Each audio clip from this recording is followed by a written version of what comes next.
સુરત નવી civil medical કોલેજના ground ખાતે અંગદાન બાબતે વધુમાં વધુ જાગૃતિ ફેલાવવાના હેતુસર વિશેષ કાર્યક્રમ યોજાયો હતો। અંગદાન મહાદાન ચેરિટેબલ ટ્રસ્ટના પ્રણેતા દિલીપ દેશમુખના નેતૃત્વ હેઠળ અને સુરત નવી સિવિલ હોસ્પિટલના ડોક્ટર ઇકબાલ કડીવાલાના સહયોગથી આ કાર્યક્રમનું આયોજન કરવામાં આવ્યું હતું। અંગદાન જનજાગૃતિ કાર્યક્રમમાં 500થી વધુ મેડિકલ વિદ્યાર્થીઓ જોડાયા હતા। कार्यक्रम दरमियान 70 જેટલા વિદ્યાર્થીઓ અંગદાન વિષયક જાગૃતિ ફેલાવતા પેઇન્ટિંગ્સ બનાવી લોકોને પ્રેરિત કર્યા હતા।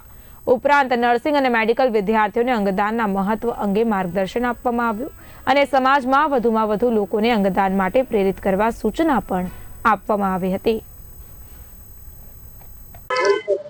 અંગદાન મહાદાન ચેરિટેબલ ટ્રસ્ટના પ્રમુખ આદરણીય દિલીપભાઈ દેશમુખ દાદાના અધ્યક્ષ સ્થાને મેડિકલ કોલેજના ગ્રાઉન્ડ ખાતે 500 થી વધુ વિદ્યાર્થીઓ નર્સિંગના એકત્ર થયા હતા। 70 થી વધુ વિદ્યાર્થીઓ પોતે અંગદાન મહાદાનના વિવિધ વિષયો પર એ પેઇન્ટિંગ કરીને જાતે લાવેલા હતા વિદ્યાર્થીઓ। એનું પણ એક પ્રદર્શન હતું। સાથે સાથે અંગદાન ચેરિટેબલ ટ્રસ્ટના દિલીપભાઈ દેશમુખ દાદાએ અંગદાન અંગેના શપથ વિદ્યાર્થીઓને લેવડાયા। તેમની ફેકલ્ટી પણ ઉપસ્થિત હતી। સાથે સાથે અંગદાન અંગેનું મહત્વ વિદ્યાર્થીઓને સમજાવવામાં આવ્યું હતું। નર્સિંગ વિદ્યાર્થીઓ એ સમાજ અને તબીબ વચ્ચેની એક અગત્યની કડીરૂપ છે।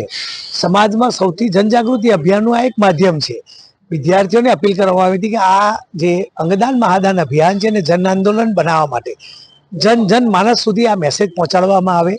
આપણે ભગવાનને પ્રાર્થના કરીએ કે કોઈનું બ્રેન ડેથ ના થાય, પરંતુ કુદરતી રીતે બ્રેન ડેથ થાય તો તેનો પરિવારજન અંગદાન અવશ્ય કરાવે, જેથી બીજાના જીવનમાં રોશની આવે। એક વ્યક્તિના અંગદાનથી 7 થી 8 લોકોના જીવન બચી શકે છે। સાથે સાથે શાંતિદૂત બલૂન ઉડાડીને અંગદાન અંગેનો મેસેજ આપવામાં આવેલો હતો અને તમામ ફેકલ્ટી અને વિદ્યાર્થીઓ દ્વારા સંકલ્પ કરવામાં આવ્યો હતો કે અમે આ આંદોલનને જન માનસ સુધી લઈ જઈને જન આંદોલન અચૂક બનાવશું। આ તબક્કે હું દિલીપભાઈ દેશમુખ દાદાને અભિનંદન આપું છું કે છેલ્લા 4-5 વર્ષમાં એમને ગુજરાતમાં એક જ્યોત જગાવી છે। અંગદાન ક્ષેત્રે એમને ખૂબ જબરજસ્ત જાગૃતિ લાવવાને કારણે સિવિલ હોસ્પિટલ અમદાવાદ ખાતે 250 જેટલા અંગદાન વ્યક્તિઓના થયા છે, જેને કારણે અનેકના લોકોના જીવનમાં રોશની આવી છે। સુરત નવી સિવિલ હોસ્પિટલ ખાતે 88 લોકોના અંગદાન પ્રાપ્ત થવાને કારણે અનેક લોકોને અનેક અંગો પ્રાપ્ત થયા છે। એવી રીતે સમગ્ર ગુજરાતની નાની મોટી હોસ્પિટલ, પ્રાઇવેટ હોસ્પિટલોમાં પણ આ અંગદાન અંગે જનજાગૃતિ અભિયાનના લીધે અંગો પ્રાપ્ત થઈ રહ્યાને કારણે જે લોકો મોતના મુખમાં, જે લોકો પ્રતીક્ષા કરી રહ્યા છે, કોઈને કિડની, કોઈને લીવર, કોઈને હૃદય મળવાને કારણે એના જીવનમાં રોશની આવે છે। આ ખૂબ મોટું કામ છે, ભગવાનનું કામ છે, પુણ્ય